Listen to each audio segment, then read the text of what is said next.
we're really all in this together. And just remembering that it is, even though, we might feel whether it's an insecurity or whatever it is that, gives us that, oh, let's, say this, maybe it'll make me feel better. Whatever it is that fuels sometimes the negative actions. But just remembering that it feels so much better to be kind. It makes the other person feel better. It makes you feel better to be kind to yourself, to be kind to others. And that's like, if we all just remembered that we're all united in this together, and being kind just feels better. I don't know. I feel like Lauren and I talk about this all the time, but it really could, if everyone thought that way, kindness really could change the world. Life is all about relationships. Lovers, family, body, or money. How satisfied you are can be completely explained by how you relate to things around you. This is Sophie Jaffe, and together with my husband, Dr. Adi Jaffe, we are here to explore and teach you how to maximize your relationships and achieve a happier life. Let's get ignited. Hello, everybody, and welcome to this episode of the Ignited Relationships Podcast. I'm Adi Jaffe. And I'm Sophie Jaffe. And we are coming to you in a month we called Fuck Shame as our theme, but we didn't even know how relevant it was going to be for this month. We're here in LA. You guys must have heard rioting and things of that nature. Obviously, the George Floyd, I don't know, what do you call that? Lynching, assassination on media in front of all of us. It's an insane time. And so we're bringing you an interview today with the KIND campaign, and that is Molly and Lauren, who have started this campaign to help girls learn how to be kind to one another and stop bullying. And it's definitely a relevant theme, although in the intro, we're going to talk a lot about race here. Before we jump in, I just want to do our review of the week, because we do it every week. And I think this one is pretty relevant. Sophie, are we ready for our drum roll? Let's do it. All right. The review of the week today is from All the Feels LA. So many feels.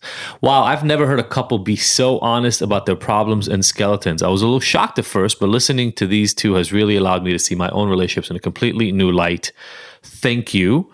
Thank you so much for that. All the Feels LA. Don't forget to contact us so we can get you your care package. But I thought this was a really relevant review, given the fact that we're going to talk about weirdness, problems, and skeletons quite a bit today, and not necessarily have all the solutions you want. So we're just going to go into it. Sophie, you got a quote for us? Yeah, I have a quote.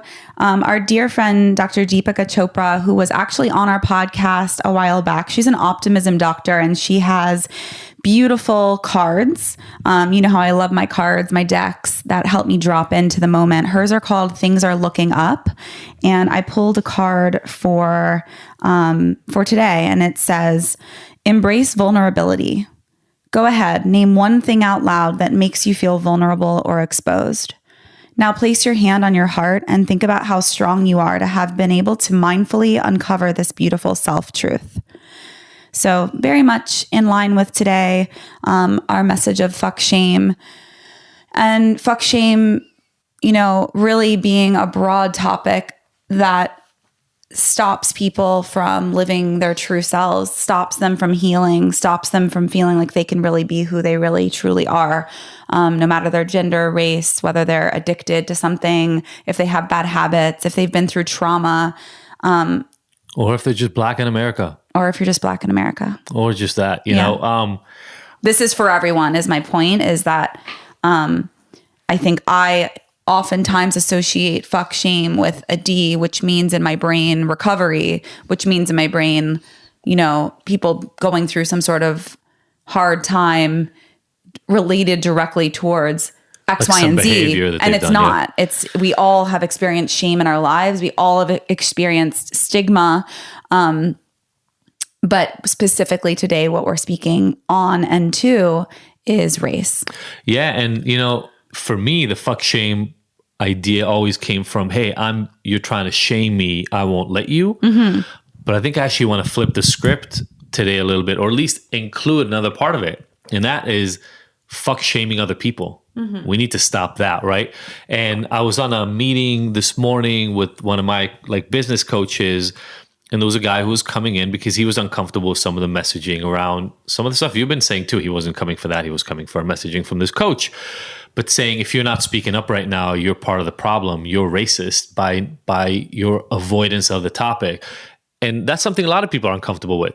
And I think it's relevant because I think there are different kinds of people. There are the people who are actively stigmatizing, putting down, and racially profiling people all the time. There are people on the other side who are actively doing work to change that every day and working really, really tirelessly to make the situation better. And then there's those of us, I'm including myself in the middle, who speak when it's really upsetting, and then the rest of the time just kind of go on with our lives. And this George Floyd, which I'm sorry, I actually apologize that it's taken this long, or that it was one specific person that made it happen. But this recent time really made me go like, fuck, this keeps happening. And I keep getting riled up for a few days and then going back to my normal life. Exactly. How do I stop pretending that it's okay to go on with my normal life when this isn't normal for millions and millions of people? I do it around addiction. Yep. Like every day I will talk and leave stories about how it's not okay to stigmatize people and call them addicts, etc. But here we are living in a country that is constantly stigmatizing and racially profiling people. And I move forward through that because I'm not being affected by it. Yep. And so it was really interesting, this business owner, really successful business, but saying that and saying, he said that phrase that a lot of us say, well, I don't even see color. You know, when I see the people on these meetings that say, I don't see color. And I stopped and I said, you know what? I get it. I used to say the same thing. That's a privileged thing to be able to say because you have the right to not see color. Yeah. They wake up black. Yeah. Or brown or whatever, different. They wake up different. And by waking up different, they don't get to not think about the fact that they're different because opportunities don't present themselves. People look at them differently. Cops get called on them. When they get stopped for a traffic ticket, they think they might die. You don't think that. Exactly. So it's nice that we come from a privileged place of I don't see your color, but that's also like, you know, in the context of the Me Too movement, I want to thank Light Watkins for the share that he had last week about this. When it came to the Me Too movement, the rape, the assault, all that stuff happened behind closed doors, but we were incredibly incensed when we realized the scale of it and we moved into action. So how do we do that in this context? Yep. Yeah. I actually ordered a book. If anyone wants to join me, I'm going to do a virtual book club. It's called Me and White Supremacy. And it says, combat racism, change the world, and become a good ancestor. So let me know if you need any more information on that. We'll put a link in the show notes. Yep. But I just ordered it. It should be into my local bookstore soon. I'll go pick it up and then I'll post information on my Instagram and on Ignited for the virtual book club so we can all talk about this and keep this conversation going. Yeah. I mean, and the reason I bring it up, so obviously this is front and center for everybody right now.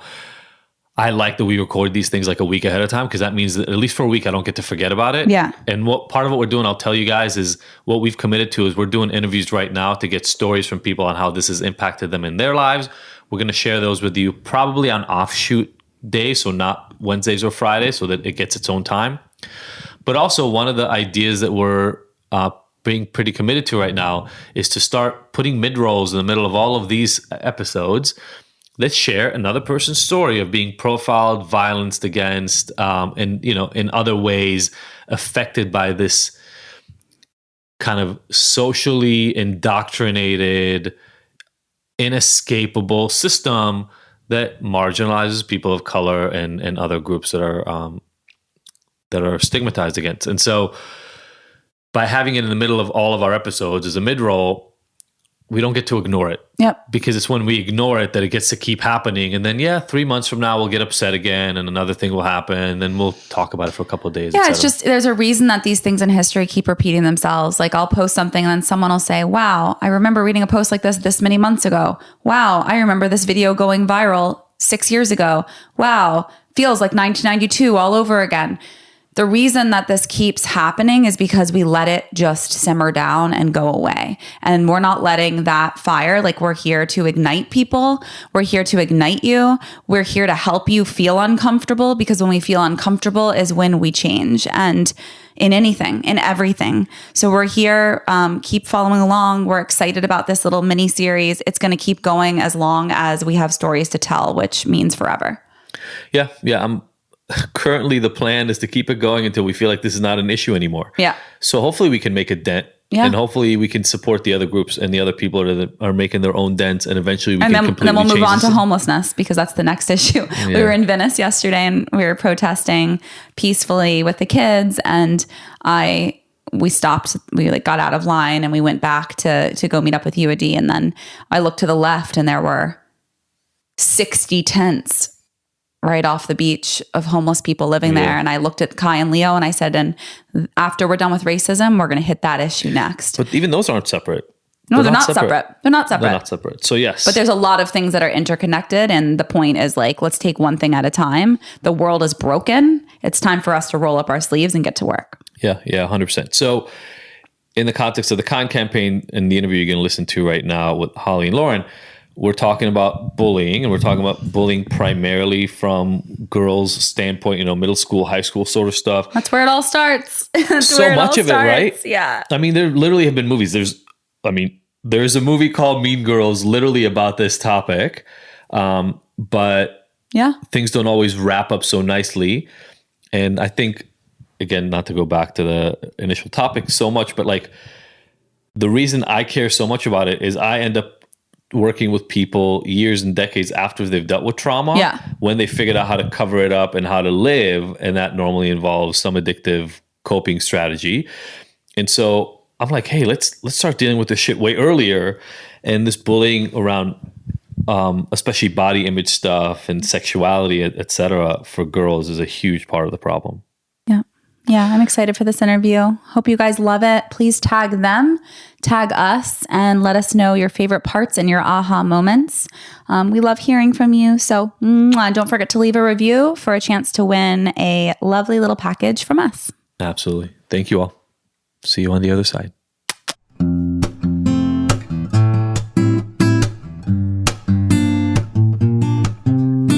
Hey everybody, D here, and I wanted to tell you about these new BLUblox glasses that I've been wearing. If you're on any of our chats, you might have actually literally seen me wear them, because the ones I wear have these yellow lenses. And I gotta tell you, I've tried other BLUblocker glasses before, and they felt okay, right? I felt a little bit of a shift in the way that the screens that I'm staring at every single day affected me. But then I heard about BLUblox, and these guys really went to task. We just interviewed their founder. He's an amazing, amazing guy who really wanted to understand, how does light affect vision? And I'm like the science guy here. So I wanted to tell you that there's nothing I put on. So they have BLUblox has 3 different levels of their lenses. Blue light, which are kind of like the ones you see a lot of people wear around. They're clear and help with the blue light coming in from screens. My favorites are the summer glow lenses. They're yellow lenses, and I swear I put these things on during the day and I can actually feel my anxiety go down. And that's what they're meant for. It's like the combination of color therapy and blue light blocking at the same time. And then on top of those, they created the Sleep Plus lens that is almost like a reddish orange. It blocks out almost all of the blue light that's coming your way, and so it's really, really great right before sleep. But here's the thing. These are amazing glasses that have actually been tested to block out the right frequencies of blue light. So if you're like me, especially during this time when we're staring at screens and Zoom and meetings and everything is happening online, you want to get these glasses, because I feel it. Literally, my sleep is better. My anxiety throughout the day is better when I put these things on. They're amazing. And we got you guys a special code. If you use the code IGNITED, just capital IGNTD, you'll get not only free shipping, but also 15% off. And these things are coming all the way from Australia, so you want to save on that shipping. All right, guys, check these out. They're amazing. This is the only company that actually backs their blue light blocking by scientific evidence that the right frequencies are being blocked. It's going to help change your life. Yeah. I mean, again, we're so lucky.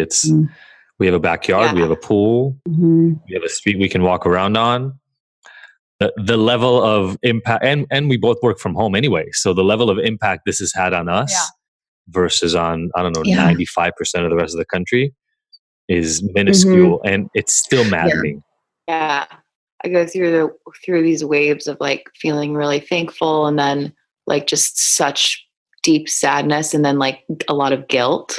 I like have these like really deep guilt spells where I'm like, I don't know, it's like it's hard to even put into words, where I'm just, I don't know, you like feel this collective suffering, and then it affects all of us, but I know that I'm like not nearly a fraction of it as affected as like most of not just the country, but like the world, you know, just like it really, for all of us, like we're all so lucky and so privileged in so many ways. And it just like something like this really magnifies that. And it's like hard not to feel like a little suffocated by that sometimes too.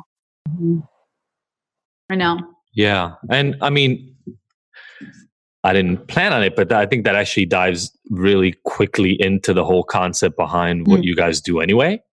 Yeah. Right. And so we can just jump into it. I mean, you know, the idea of Kind Campaign came from experiencing, I'm assuming, both personal hardships and seeing the hardships of other girls, really, you know, young women going through the pain of bullying. And I would argue in some ways, bullying comes from this inequity, right? It comes from this power struggle that maybe young girls, young boys don't have a way to talk about explicitly, right? They don't have the language, they don't have the wherewithal, so they end up taking it out on others. But can you talk a little bit about, I always like starting with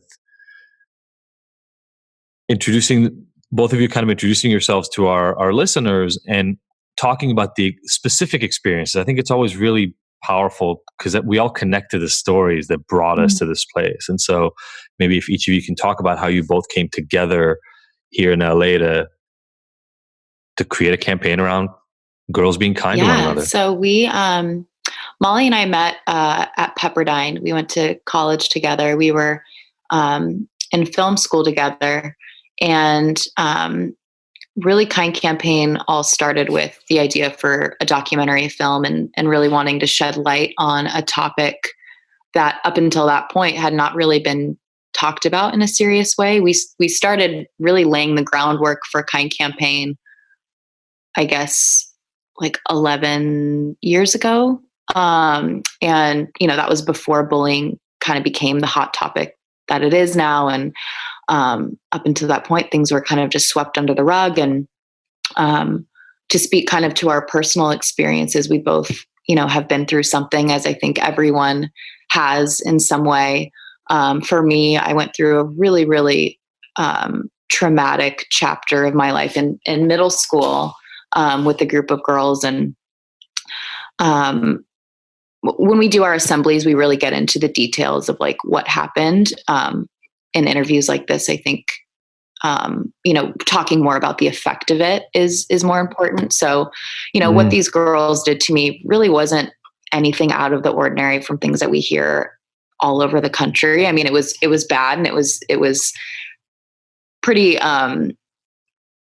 heavy what some of the things that they did, but more important than that, you know, it's the scar that left within me as a 12-year-old girl. And so as a result of what these girls were putting me through, I ended up developing a severe depression, which turned into an eating disorder that I battled for a few years.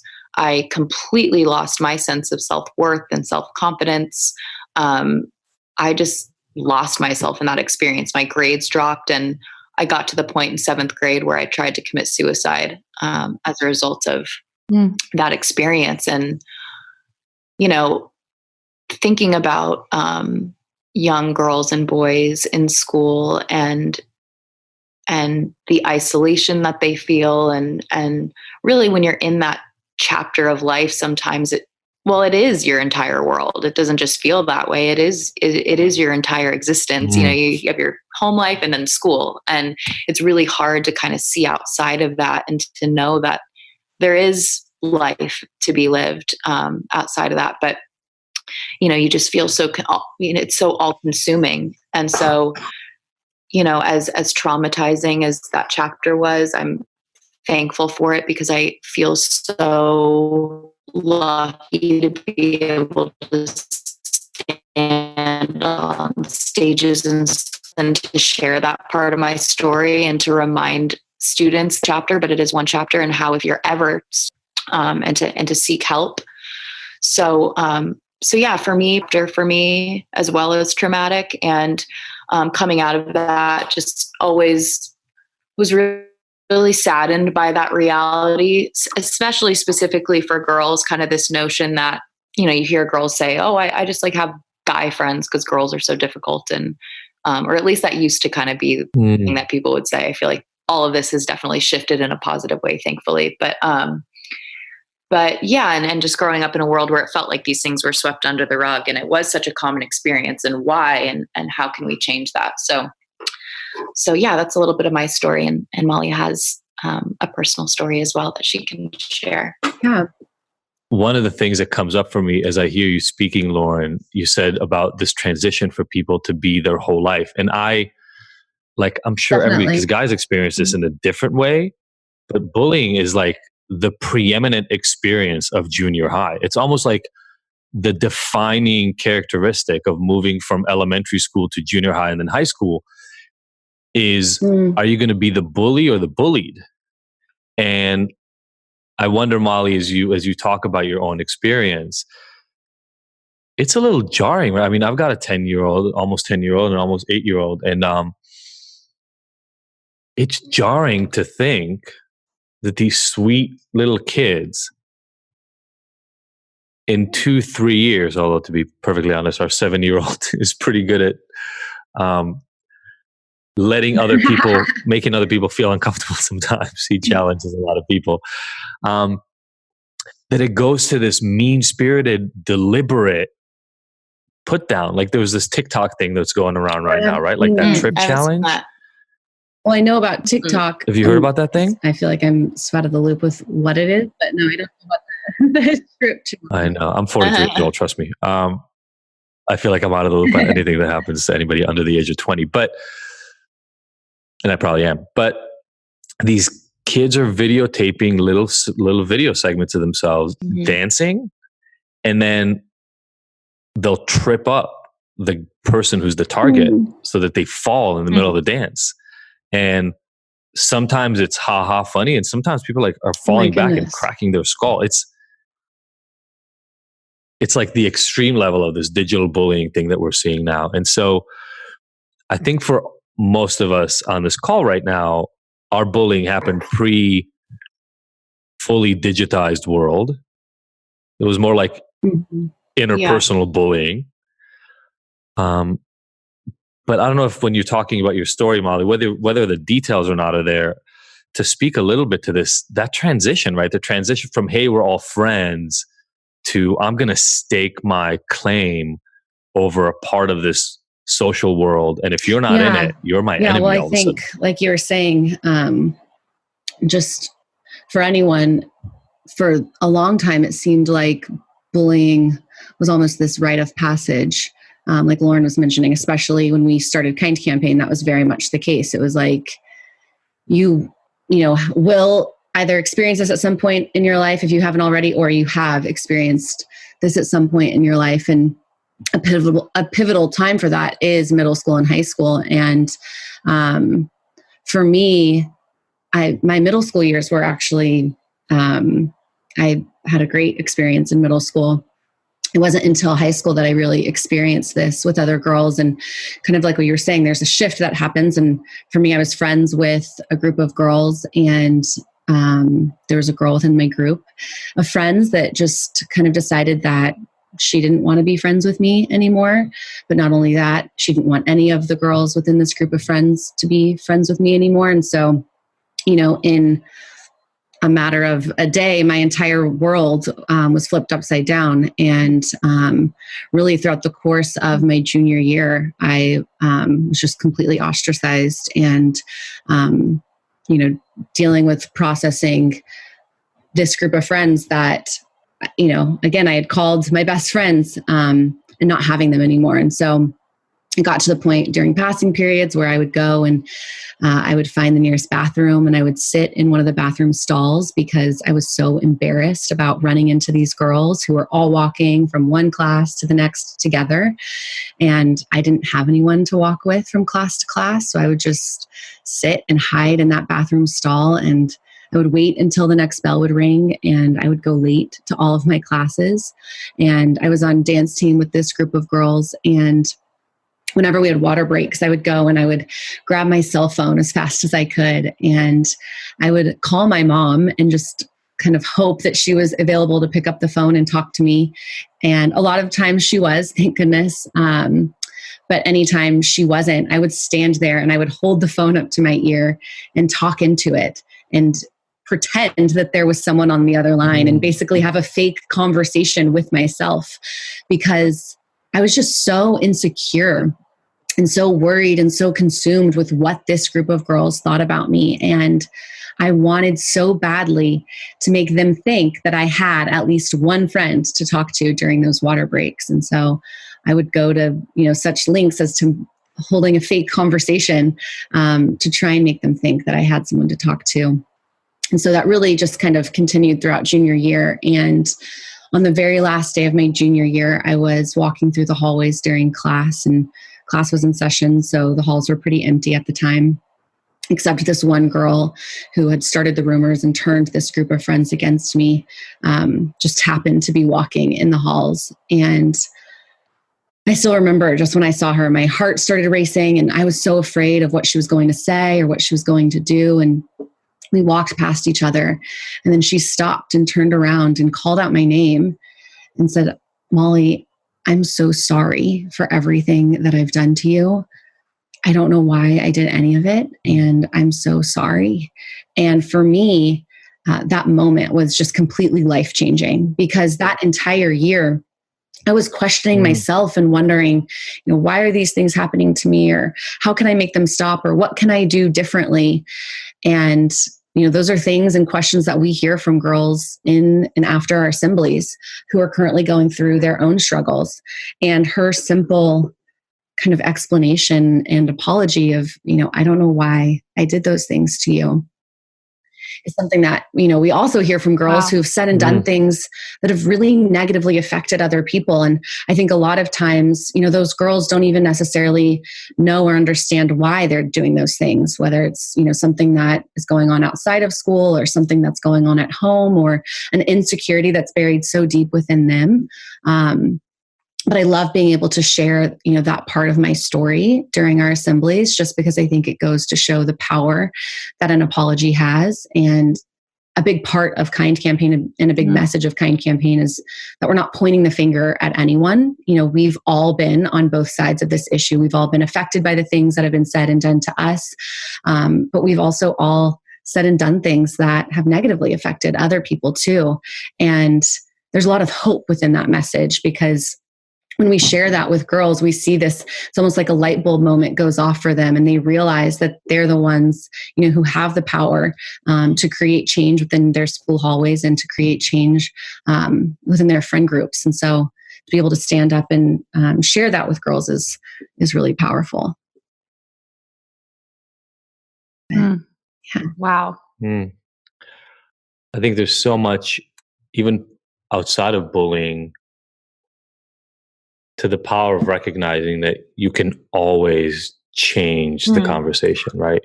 You always have the power. It's never gone too far. There's never really a no turning back point. Like, you can always say, "Hey, stop. I don't know why this is happening.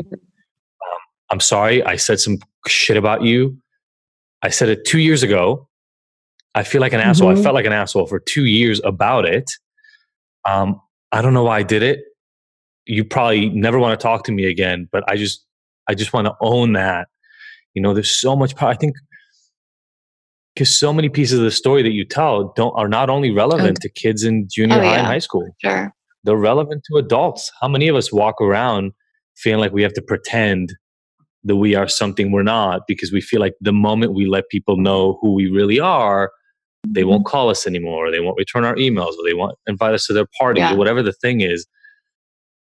And that, do you know what made that girl, have Say you ever that. talked to her after and asked her like, what made you stop and say that in that No, moment? I don't know if I've ever asked her like why she apologized. I mean, her and I during senior year, we were, friendly with one another. We never, became really good friends again.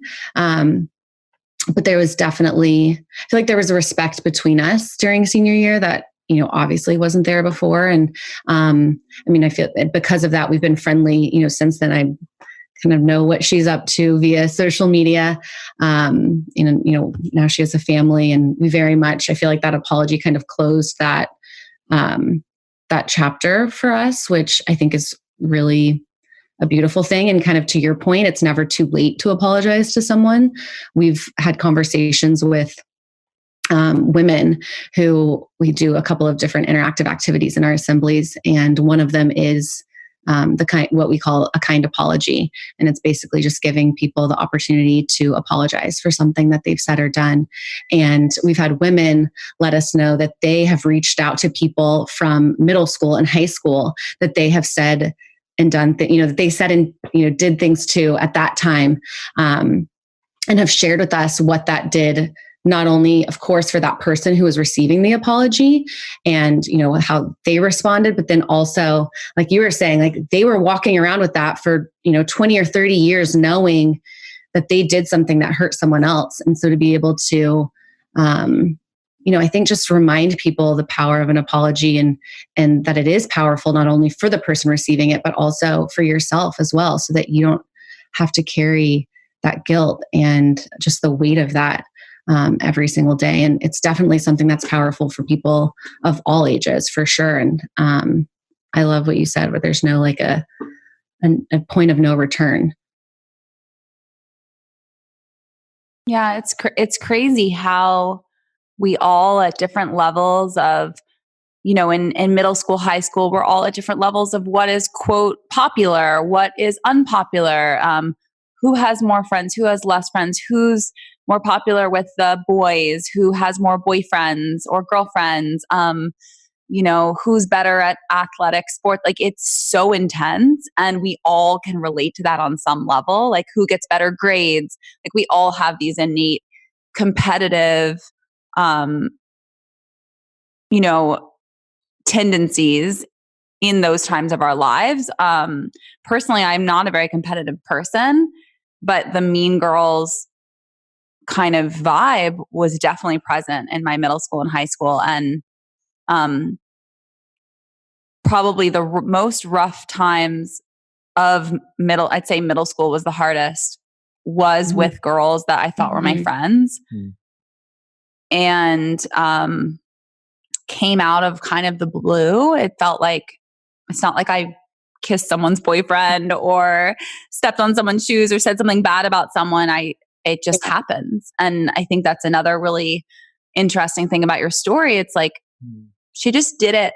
She just did it. And sometimes we do things that we don't even know why we did it. Like we have a 7-year-old who just is impulsive. He's just impulsive. He's not trying to hurt anyone's feelings. He's not a mean person.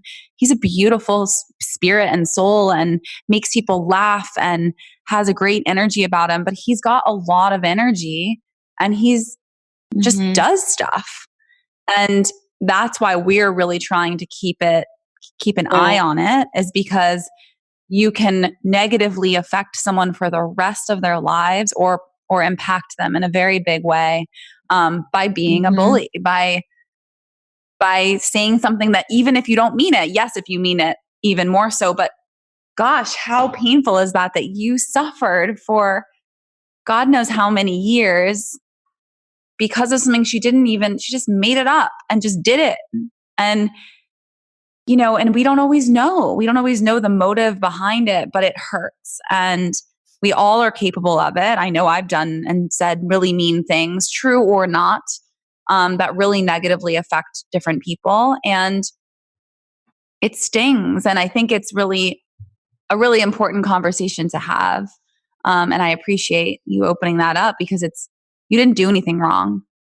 You were just being yourself. And she just decided to pick pick on you. Yeah. I mean, I feel like Lauren said earlier, our stories are, just the same as, stories of thousands of girls that we've talked to. And I think that's why, for us, we're so thankful that we had the experiences that we had, because now we're having the conversation that we're having with girls. And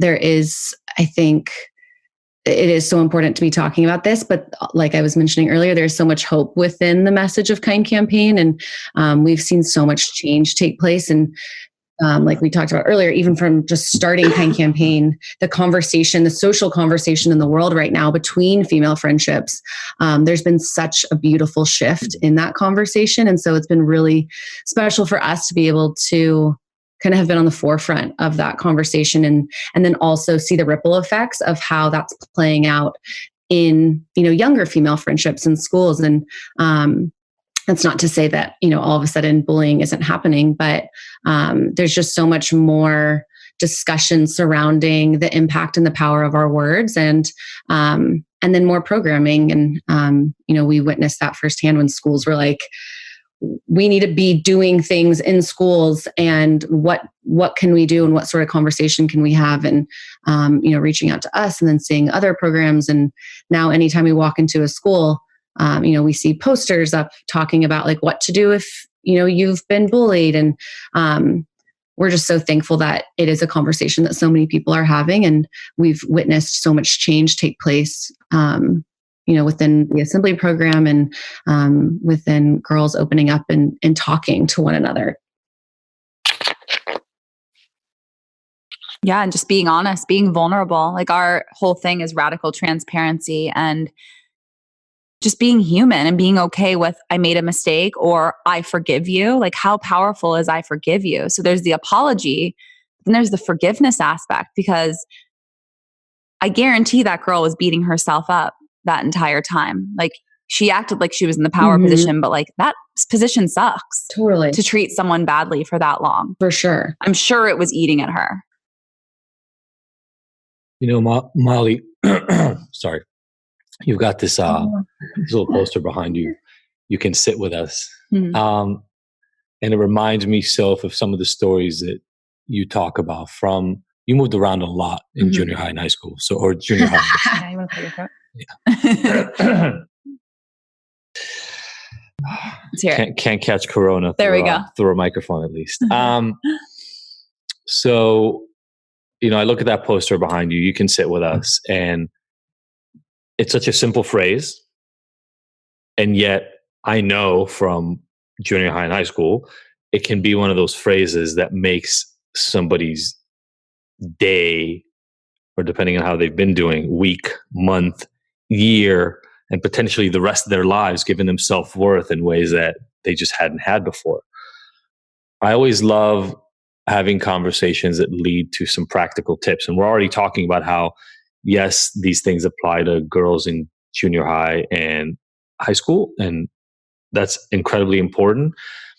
But obviously these things also work past those times in life. So what I would love to hear, you've done this many, many times in front of many, many girls, in front of many, many assemblies and many, many schools. What are some of the things that you've found are the most powerful ways to get people to kind of snap to and connect to the impact that your words, that your actions, that your ill intentions, whether you mean for them to be explicitly negative or not, have over people, get them to snap out of that and recognize the power they have and reach back out and be kind? I mean, I think just, first of all, of course, just like starting the conversation for us personally, to be sitting in a room with a student body of, for us, it's all the girls in the school coming together, and for them all to collectively. Oh, did you guys lose me? Hello? No. I just wanted the audio, so I just turned the video. Yeah, just start over. Got it. Sorry. So for us, I think just being in a room with a collective student body of girls, and for them to just sit there and realize, I mean, it's such a common phrase, but that everyone has a story, and to just really sit with that and to hear those stories. I think, there's just so much power in taking the time to have a conversation with someone and to hear that, someone that you may not even think or expect also has, gone through similar things or has similar feelings. At the end of the day, we're all just human with beating hearts and insecurities and trauma. And so for us, I mean, we see real aha moments and like light switches go off just in the simple realization that we're all going through something. And the only way to really figure that out is by giving your neighbor, your friend, your enemy, whatever, an opportunity to sit down and have a conversation with you. And of course, through the tools that we use, Molly mentioned earlier, that the apology card is just such a beautiful moment that I think, like she mentioned, not only empowers the person receiving it, but really empowers the person giving it.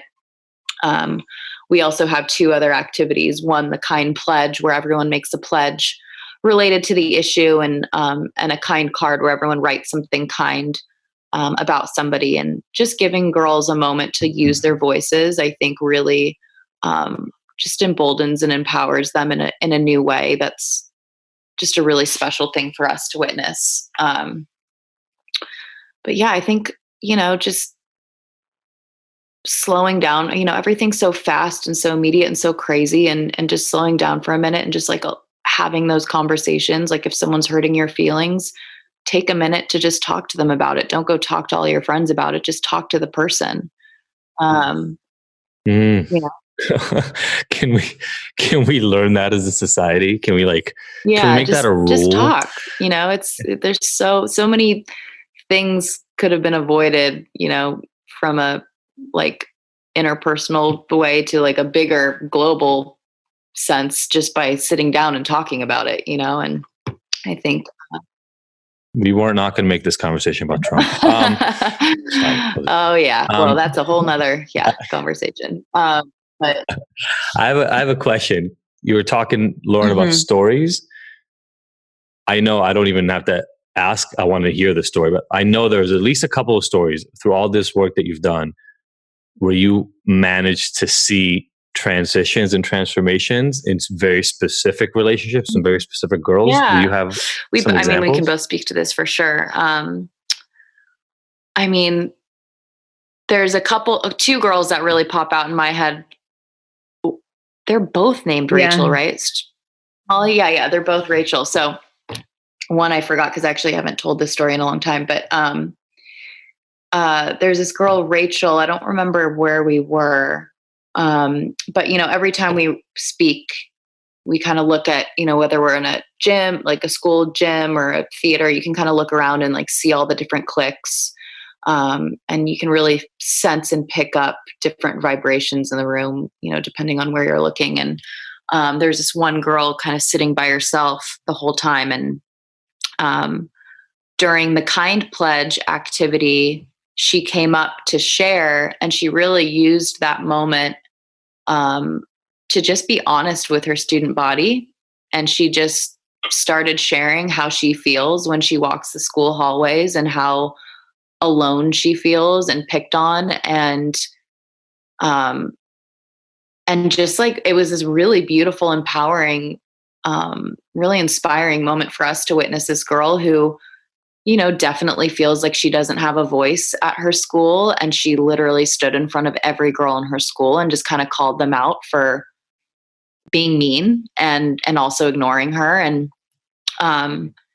you could hear a pin drop in the gym. It was just everyone was just listening and really, really respecting her space, which was really cool for us to see. And at the end of her kind apology, she sat down, and we watched this one girl from one corner of the bleachers slowly make her way over, and she came and she sat down next to Rachel, and just I don't know if she's ever met her, I don't know what the story is there, but this girl just came and walked across the room and just sat next to her, and which is obviously just such a statement. She's like, I see you, I'm going to sit with you, which was just so cool for us to see. And by the end of that, like we witnessed during the apology card, just like all of these girls from the whole school come and just hand her apologies. And she, at the end of the assembly, probably had like 30 apology cards in her hand. And she came up to us and, you know, was showing us some of them. And she just looked so different, like walking out of that room. And we actually ended up keeping in touch with her and just kind of hearing about how that moment really changed her life and her life within school. And she just shared how she just felt like it really gave her this huge boost of confidence, and she felt seen and heard, and people started saying hi to her. And it was cool. Actually, a few months later, the Hollywood Reporter, which is like a big, are you guys in LA? Where are you based? Okay. So, you know, the Hollywood Reporter is, they did a big profile on different charities a few years ago. And we actually brought her out. They wanted like someone from each charity that just kind of exemplifies the work that they do. And she came out and was a part of that shoot with us. And yeah, just totally like gave her this again. And it goes back to what I was saying earlier, just a moment, just like using your voice, just having a conversation, just sharing how you feel, the power that has and how that can literally change your life. Amazing. What a beautiful story. First of all, what a beautiful story. Secondly, the power of that first girl that to made sit the with move, her, to me, just jumps out. And the risk. Well, it could have been, I don't know, she could have been the most popular girl in class and it wasn't a risk. I don't know. But it's a statement. But it takes the first person. And I think there's this effect in psychology called the bystander effect. And it's the notion that everybody always thinks, well, somebody else will take care of this. Yeah. Like somebody else will do this. Someone will sit with her.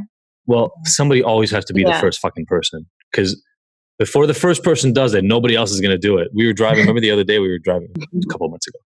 Down the street, and back when we used to drive places. Remember when you could go to places? When we drove places.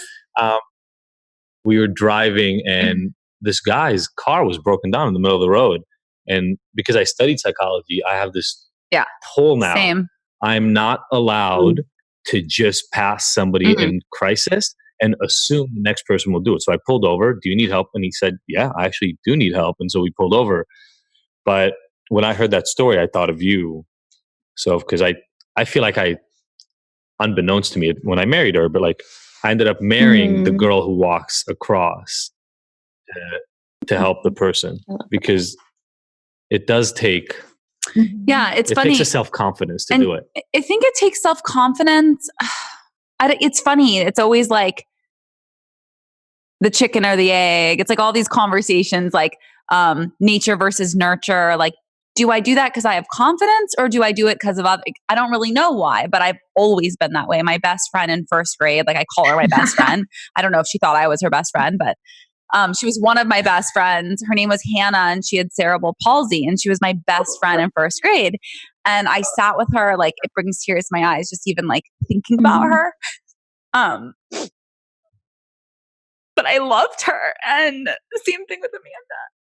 Like my whole life, I've just felt for everyone. I think it's compassion. I don't even think it's like confidence. I think it's compassion, because in first grade, I guess I had confidence, but it was just more like nobody's sitting with her. Like everyone thinks she's weird. She's not weird. She has a heart. She's fun. Like I think what I'm saying is when a lot of people see nobody is sitting with somebody, they think to themselves, what am I going to lose by investing that, by going over there and sitting with them? Nobody else is sitting with them. I'm not going to gain any friends. And there's an energy that comes from within you to say, but they need a friend. Yeah. Like it doesn't matter. You know, you can sit with us. I love that phrase. It's so simple, but it's like the whole thing about it is I am not interested in how you sitting with me is going to impact my standing. I recognize it by giving you permission to be here. You can even say, no, thanks, I'm good. But by giving you permission, I'm acknowledging your humanity. Yeah. Exactly. That's what it is. It's acknowledging someone's humanity and humanness, and that they have needs to be seen and held and loved and laughed with and at, just as we all do, no matter what you look like, no matter how much money you make, no matter how many friends you have or who else sits with you at that table, we all deserve to feel good and be seen. And that's why we love so much what you guys do. It speaks so close to home as someone who, I'm the girl who sat with everyone and allowed everyone to sit with me. And I still am that way. I was a weird, awkward one. No, but like one or two groups that would allow me to sit with them. But other than that, I was just awkward. No, but that's not where I was going with this. Like, yes, you were awkward. You still are. But I'm just kidding. Coolest. But he was someone who fought against bullies. So he was very much like a bully of the bully. Yeah, which is still not a great. It's not great, but I definitely, when I would see somebody who's being bullied, who bullied others, you felt passionate about protecting them. I felt passionate about protecting them. Unfortunately, what it took me until in my mid-20s to realize, I ended up bullying that person. You became a bully, yeah. So I wouldn't bully anybody. I would just, I got a kid left our school because I was so nasty. Yeah, like there were 4 of my friends that he regularly bullied, and I made him feel so uncomfortable at school, he left. So that's not the answer, but it's also like we're both very similar. It's also where we feel very similar about bullying, which is why we take it very seriously with our 7-year-old. Anytime that he makes someone feel anything other than loved and seen, we have a serious talking to with him. And I think personally, I've really spent my adult life also, I spent my childhood loving everyone and trying to make them feel loved. It's something that is just innate within me. But then as an adult, I won't stand for the mean girl stuff. I'm not necessarily going to bully the way you did, Adi, but it's not acceptable. Anytime. Again, that's not a good idea for listeners. I'm not suggesting that as a tactic to start following. Yeah, but I think it's a huge turnoff. The mean girls mentality is a huge turnoff. And especially for someone who, I fought so hard to not allow that to be present. And there were times, like I said, I fully admit there were times when I played into it. I lowered my standards. I treated people badly. I talked badly about people behind their back in middle school, high school, still to this day. I've made mistakes, of course. But I work really hard to not allow that mean girl mentality. And it's crazy how it shows up in different ways. I'll be in a work environment. I was signed with this yoga brand. And I wish so much that I could call them out, but you probably can feel it. Not a good idea. Yeah, the bully. And I don't want to get sued for this episode. Exactly. But I was signed with them. They had a very small amount of girls that had very big Instagram accounts, and they paid us to promote their company, and they took advantage of us. They lied to all of us. All the employees that were working for them were the mean girls. And so it made me feel like I was part of the cool club. I was part of something, all those things that that popularity, we're going to all get together and get a big house in Malibu, and we'll all take photos together with high-end photographers, and we'll all tag each other. And we basically grew their account to millions, and they took advantage of us by not paying us what we deserved and lying straight to our faces. And when I realized what was happening, because I was actually bullied into signing the contract, they had me out in Malibu, this $5,000 a night Airbnb house, and sat me down and bullied me into signing the contract. They were basically we'll put you in an Uber and send you home if you're not willing to sign this. And so I did. And I felt sick every time that I posted for them. I felt sick every meeting I had with them.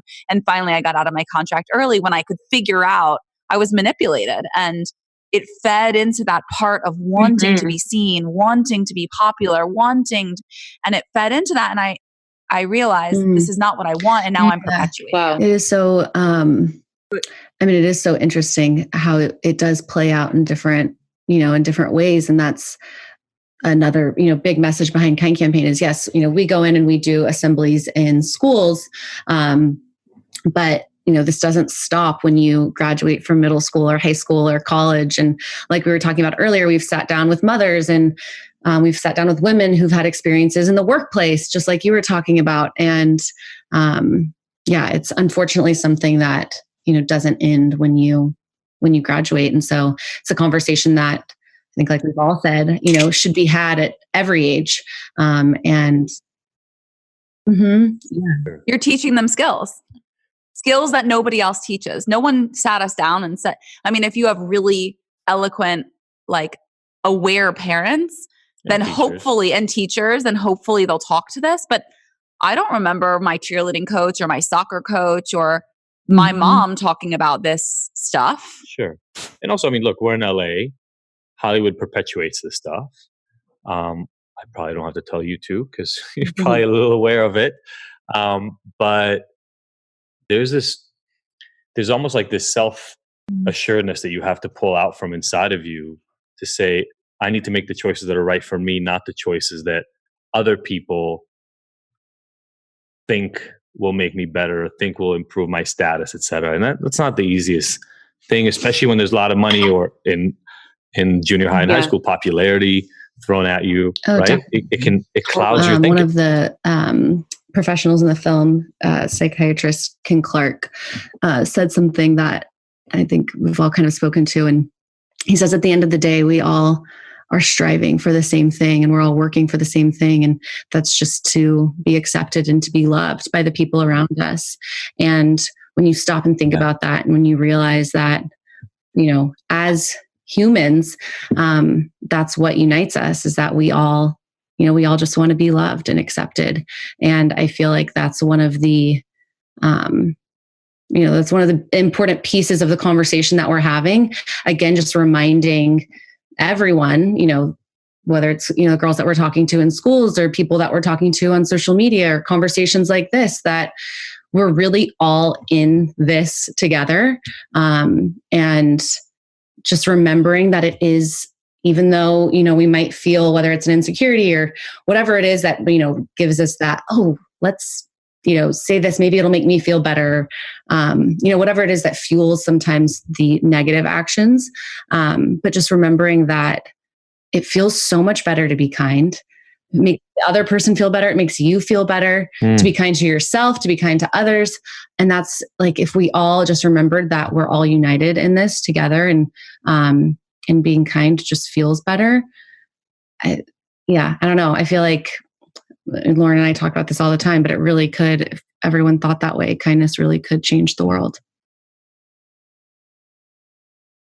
I agree. We send our kids to a Waldorf school. I don't know if you know anything about Waldorf, or if you've done any of these assemblies in Waldorf schools. I've heard about Waldorf. I'm sure we have, we probably have, but I can't think off the top of my head. You probably didn't need to be honest, because these are bullying.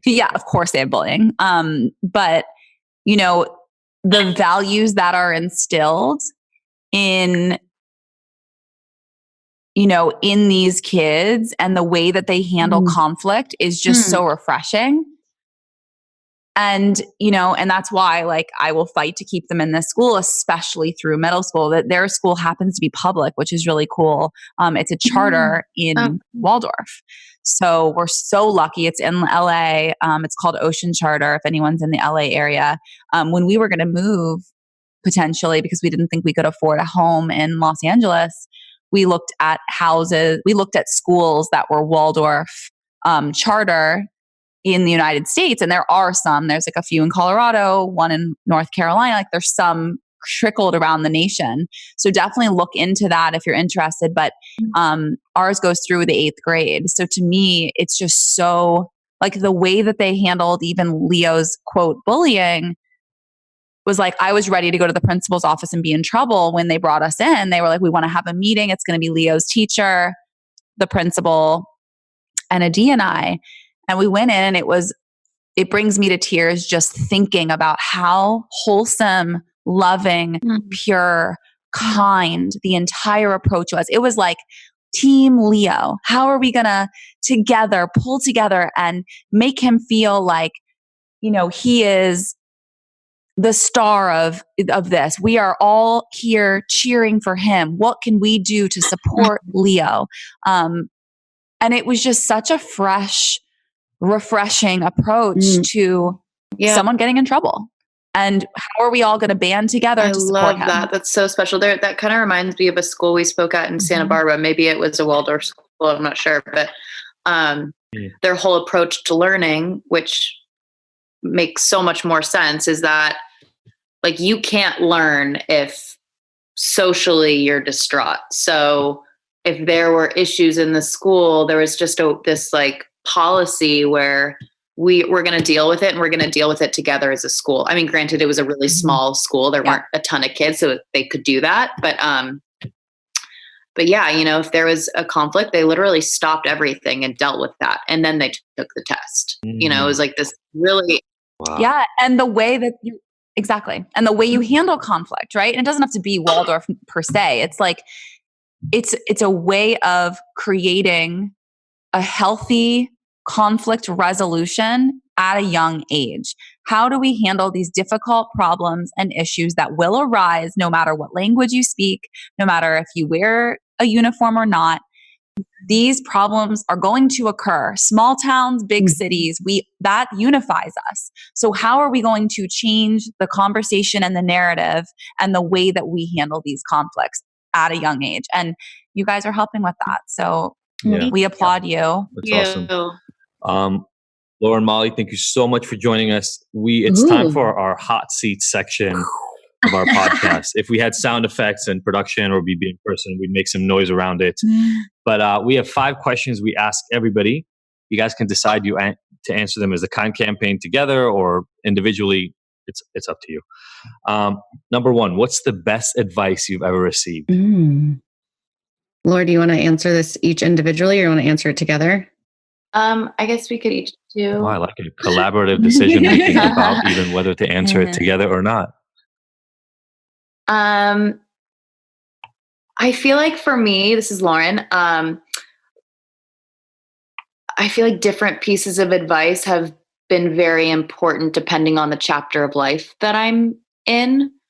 So like, so for now, so with where I'm at right now, I guess probably the most important piece of advice, and I think it's something I've probably told myself, is just to be as present as possible, to like, you know, I have a 2-year-old little girl, and to just like really take time to just slow down and take a breath. And you know, I think first of all too, how important it is to like really work on your own mental health and well-being, because without that, everyone around you suffers. And so to really make sure that you're checking in with yourself. And I think that's something for me personally, I didn't really do for a while. I just kind of have coasted and just like always been quote unquote fine.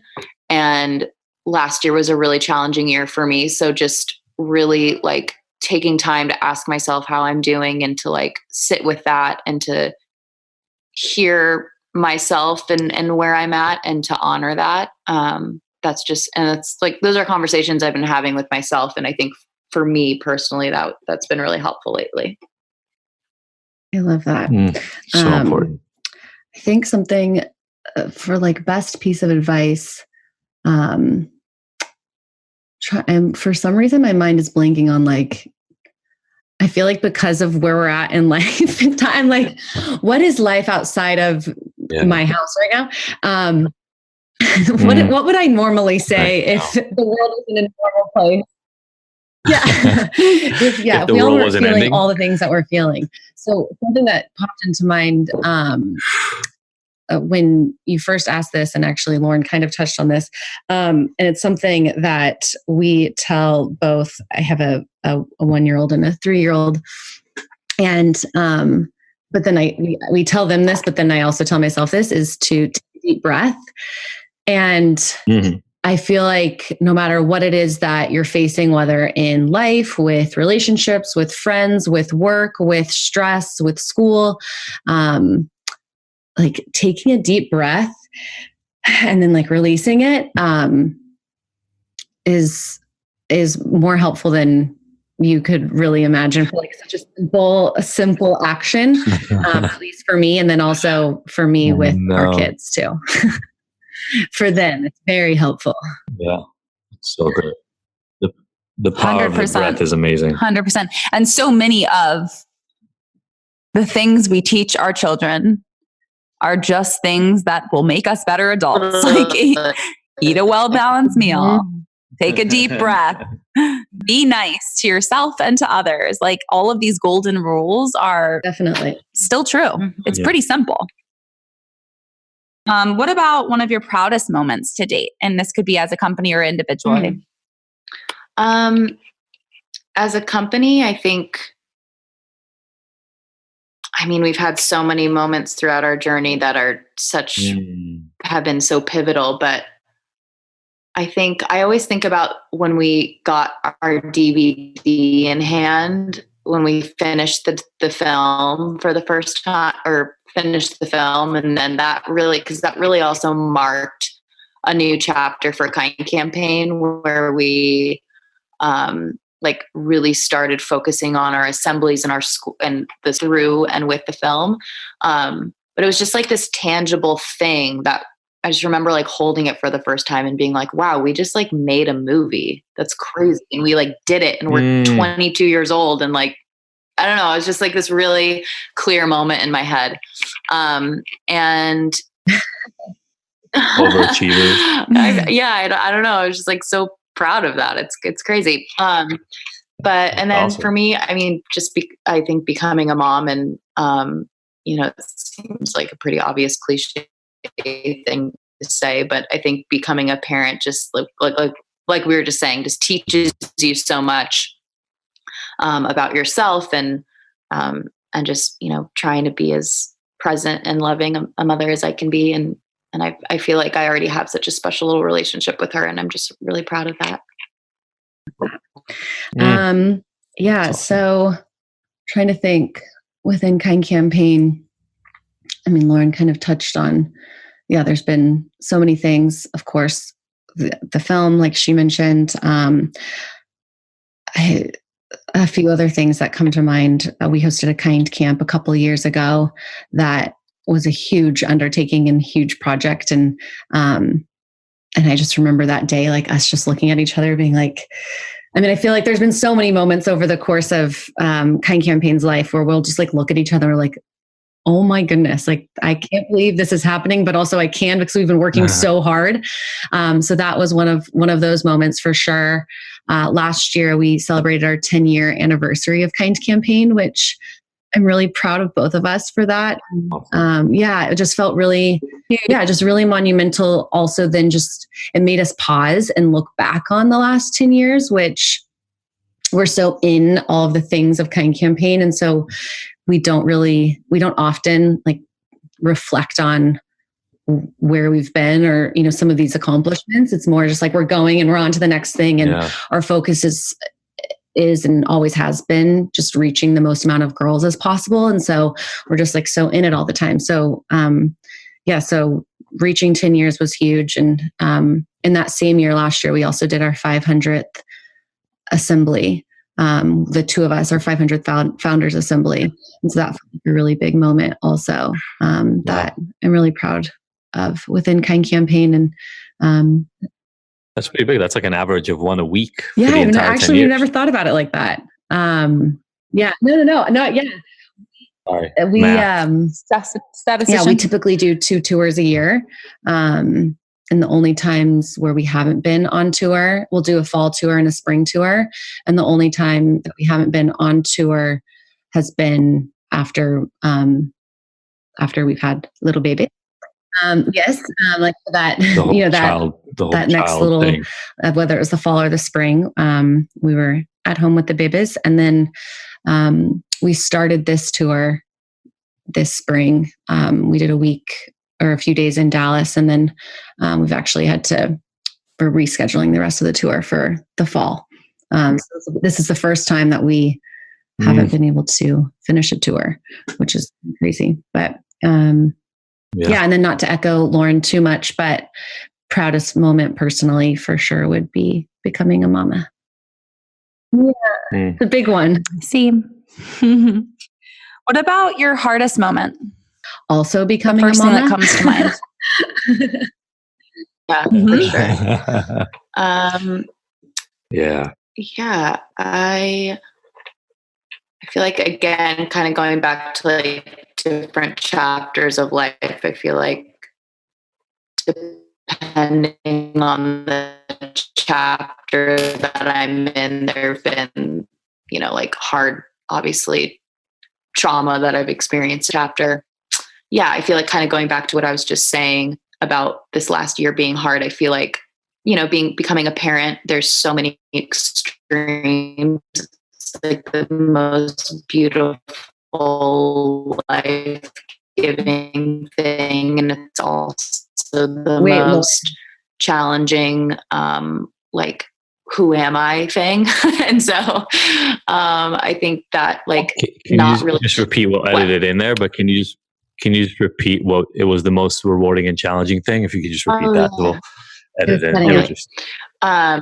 Just saying that becoming a parent is the most rewarding, life-giving thing, but also super challenging, and like makes you pause and kind of forget who you are sometimes. It's like such a new identity, which is beautiful, but also hard. So I feel like speaking to the most recent huge chapter of my life, just like making sure I have those check-in moments with myself, and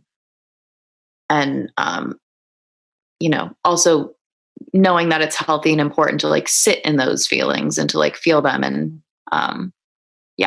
specifically postpartum was like really rough for me emotionally. I think I had the few months after having Story, I was definitely like in a really difficult headspace. So, and I know so many women, go through that. So that was just a really unique, new experience. That was hard for sure. Yeah. Again, nothing that people talk about it, but just like bullying, just like Mean Girls, just like You Can't Sit With Us, nobody really talks about postpartum in the way. Oh yeah. So when you get pregnant, your doctor doesn't talk to you about like, get yourself ready, prepare in these ways. I know everyone is so, we pay so much attention to the pregnancy, and it's like, you give so much care and advice and like love. And then all of a sudden you have the baby and you're like, oh my God, like what's happening to my body and my brain? And yeah, it's a really wild experience. And I think, it's so important to be open about that trauma. It's a your body just went through a trauma, and your mind does too. It's a physical, physical, emotional, spiritual, psychological trauma. And then you're left with this lump of energy that needs you. Like you just went through this thing for 10 months. You're on a roller coaster of emotions, and then they hand you something to take home with you that you have to then take care of, feed, keep alive and well, and keep yourself alive and well. You're like, wait, I didn't know I was signing up for this. What about your self-care rituals individually? What keeps you sane? What are the things you keep coming back to, over time? Do you want to go first, Laura? You want me to go first? Sure. I just like have to be out in nature as much as possible, which is, I feel like just like being outside is such a soul recharge for me with what we're all going through right now, having to, stay home. And so, yeah, but just like being amongst trees and grass and just like breathing that in has always just been like a really important thing for me. And I read a lot of poetry. I love poetry because I feel like, especially at this point in life, it's like hard for me personally. Molly's such a good reader. I always like have envied that of you. You like are always reading a whole book, which is amazing. I don't know what that means. I like never. Yeah. But I love like picking up a book and just being able to open up a page. And so poetry really speaks to me, at least in this chapter of my life. And And I always light candles. Like when I'm home, I always have a candle lit. And it's just like this really simple thing that just really makes me feel good. And my husband and I both, like, we travel with candles too. Like if we're going somewhere, we always travel with a candle. Me too. And it just like, I think it just also brings a little home to wherever I am, because we always do it at home. So yeah, love that. Yeah, Beautiful.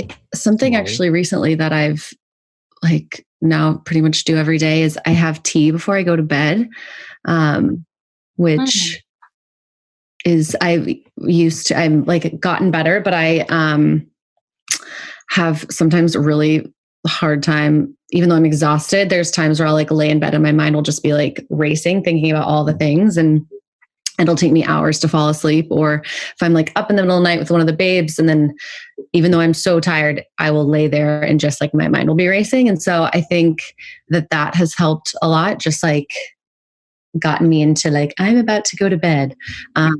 And it's just been a nice, like quiet, relaxing thing at the end of every day, which has been really nice. And I also someone recently told me about, this is specific to sleeping.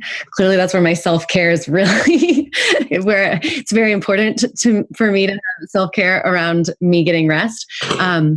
But someone recently introduced me to sleep stories I know there's like a bunch of different apps that have them, but I just do the like free version of Calm, the Calm app. And Blue Gold is the sleep story that now my husband and I both listen to every single night. And it's basically like a bedtime story, but for adults. And it's amazing. Those. It has changed my life in such a, you've never heard about this? I've never heard about this. One of my girlfriends was like, how do you not know about this? Like, you have such a hard time sleeping. And I was like, I don't understand. Like, what do you mean? Like bed, like someone's reading you a story as you go to sleep. And yes, that's exactly what it is. And it just like, it gets your mind off of all of like just everything. And it cradles you in a nice way. It really does. Cradle is the perfect adjective to describe how you feel as you're being, read as a bedtime story. But that's been really huge for me.